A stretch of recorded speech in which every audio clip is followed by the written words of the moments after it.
let's go ahead and speak about the strict mathematical position that I take regarding specific words. And we're going to place that with the time being coded within atoms. And even when you're speaking about plasma within space, or DNA structures within what is similar to DNA structures within space, and all of that being coded within atoms. That's a very strict mathematical position, which places biology as merely a temporary superficial shape that cosmic matter takes on, because we already know without a shadow of a doubt that humans are made of billions of year old atoms. Now, so that tells a lot about what atoms are and the structures that they hold, and what all things are generated from. So, and that's the position that all of my work comes from, that strict mathematical formula now in position. So when you speak about the co-locations of laws in space, in adding locality and fields, atoms do not exist as isolation or in isolation. They are excitations of quantum fields. Now, in that being, they will be deeply intertwined within specific geometry and laws of the space-time region they occupy. That's why things are studied within areas of space.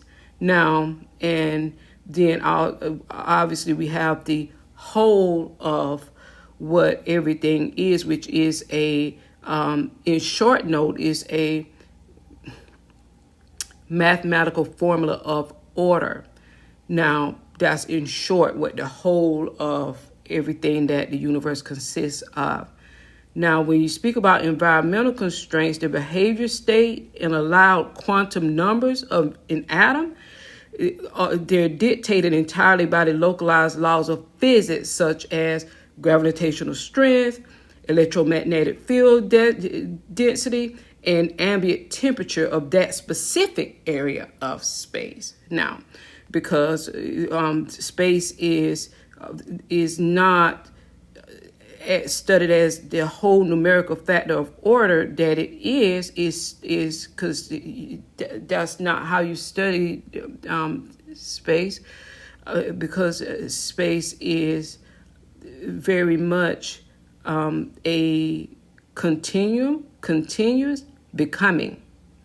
So it's studied within its specific areas that that specific body is contained within, and what it's become or what it's becoming, what it was generated from. So in knowing that the universe is indifferent, the universe is indifferent. That's how I'm like, okay, you're very indifferent, okay, when you're looking at a piece of material, because the laws of physics operate identically whether an atom is floating in a void or sitting inside a human heart. So the universe is indifferent. Now, and humans are made of atoms, so they are made of the material of the universe. Now, could their atoms come from the those structures of space? So there's is indifferent. So when you speak about the mechanics of what drives humans, okay, that's when you're looking up at the cosmos, as opposed to, because now you're out beyond the biological and the genetic state, which biology and genetics plays a role in this also, but it doesn't play the significant mechanics of the role the way that what the humans are consisted of overall. Now, so for me would work, biology is an irrelevant macro phenomenon. It's like when you're talking about, because it puts it in the position of scale illusion. Biology is a scale human categorization, not a fundamental law of physics. Now, so it's like, it's similar if you take something as simple as a refrigerator and how the light bulb goes out and you're like, well, the refrigerator isn't working.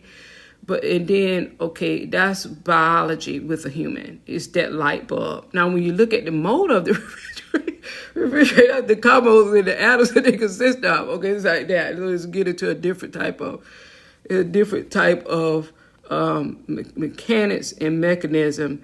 So, to the universe itself, a human is simply a dense, highly localized cluster of carbon, hydrogen, nitrogen, and oxygen atoms.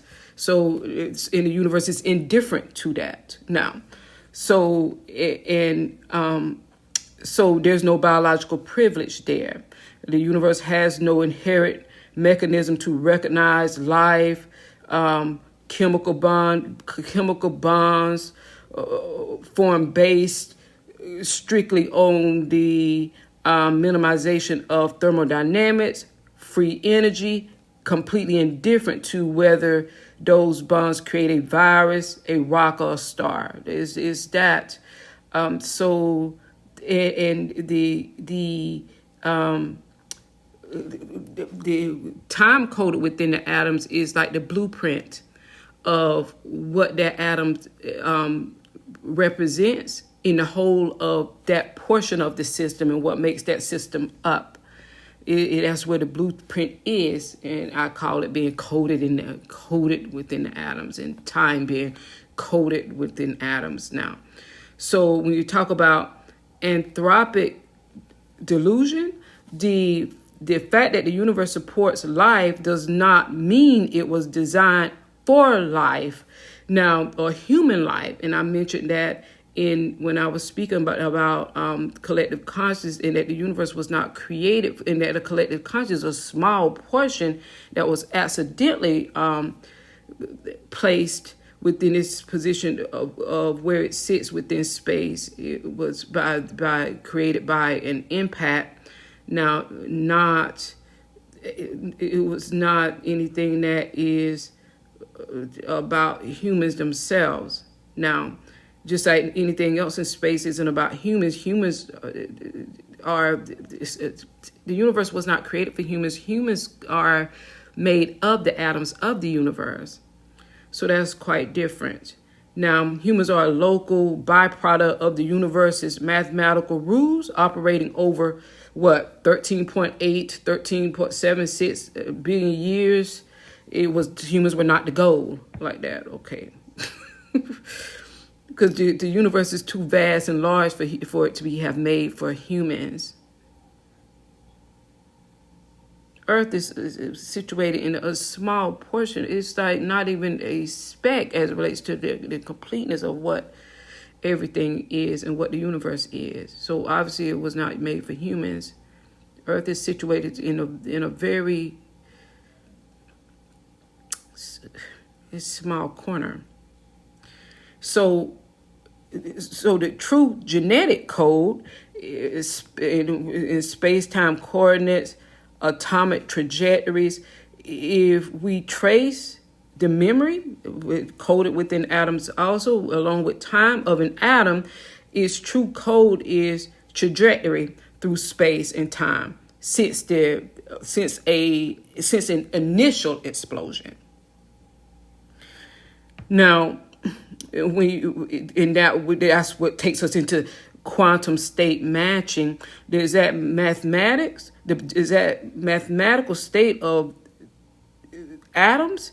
It is a direct mathematical consequence of where those atoms have been in space. Because you're talking about speaking of areas within space,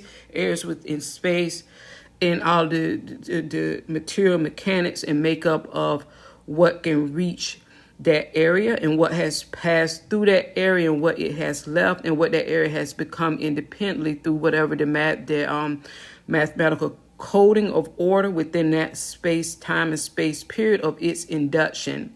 So you will be looking at those types of things. Now, so this is to those that are planted to their work, and how you can apply the time and the blueprint within atoms, and that's where the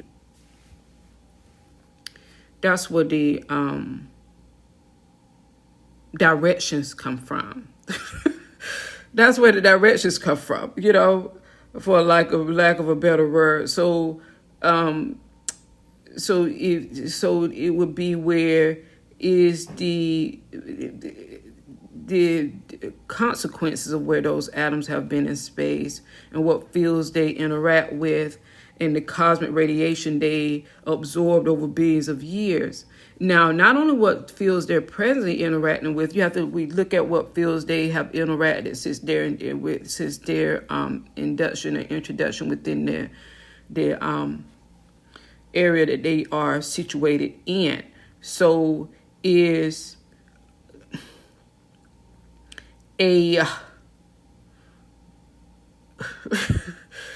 I spoke some years ago about determinism. Now, in the negative system, a deterministic prison is what it can be likened to because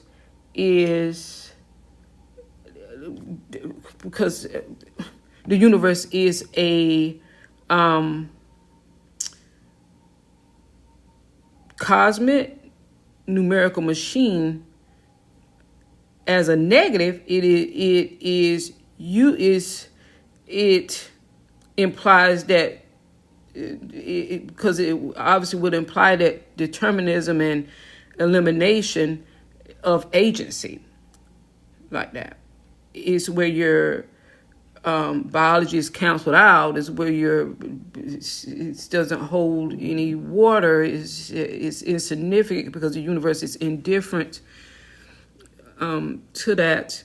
So things like universal input and output, if the universe is a purely numerical machine, because it's a purely numerical machine operating on absolute physical laws, every human thought, action, and biological process is just a predictable calculation of atomic states. So when you speak about a collective consciousness in a specific area of space that came into its outlet through an impact of something passing through it with a significant amount of force,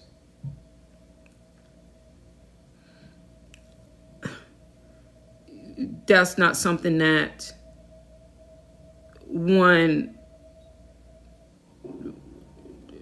that those that are part of that conscious is not it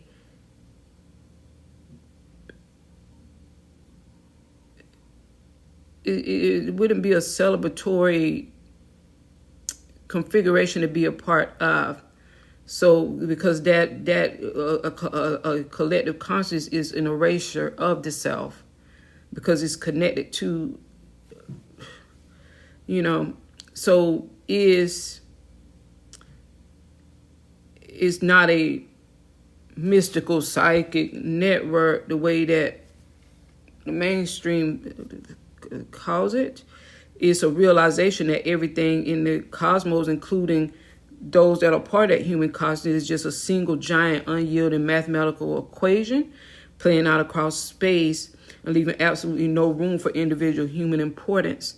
Now, that's regarding those, but because they are not a part of the grand scope of the mathematical order, because the impact does not happen through natural order and that type of mathematical formulation of what the universe actually is, which is the universe in totality, mathematics is mathematical formalism.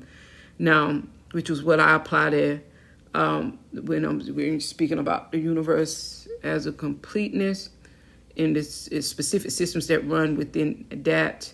Now, or when that can be applied. Now, when you're speaking about a collective consciousness, it's not on that grid, because it come into its position through the natural order. It came through its position through the impact. So its system works within a different.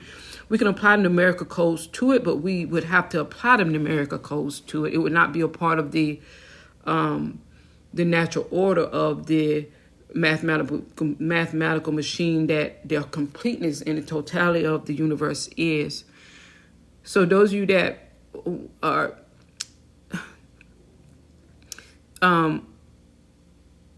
accustomed to me speaking of the time being coded within atoms, and that's when where the blueprint is, the map is within the atoms of what that particle represents within the whole of that specific system, and the laws that govern it. Because even when you speak about things with the laws of physics, we know that because space is areas of space. So there are different laws that go with areas of space like that.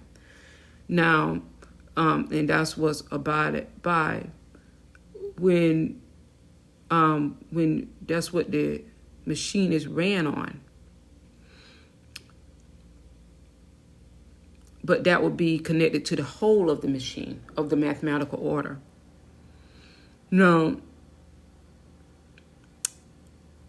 And nothing defies the laws of physics. I spoke about this in the past. Even as people see these spectacular things, it defies the law. No, if it happened, that means that it's already coded within that area of space so that can take place. Nothing defies anything. Now, so, and I'm the one that never says the word phenomenon. I have rarely say phenomenon now. So when you're speaking about something that is off the grid because it became into its formation through not becoming or being coded within the complete mathematical formula of what the universe consists of is in its entirety, but it came through a crash, not even a crash. Okay, it came through that. We could give a numerical sequence to it. Now,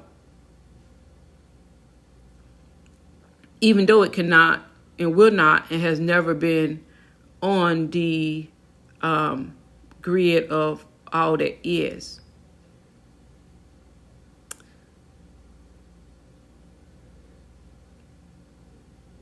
It's a collective consciousness like that. Is that. Now, so that's how you could apply the time being coded within atoms. And not only time is coded within atoms, everything regarding a particle structure there's the blueprint is there. If you look at it's just similar to it being the arteries of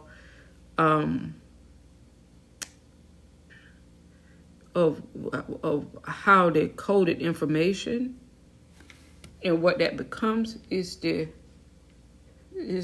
like when you're getting into the details of what and how, like that. Now is that because the universe is an ordered system, so there's orders all around, and orders are in every particle of that system. Now, because it'll be a part of the natural order of the universe, like that. So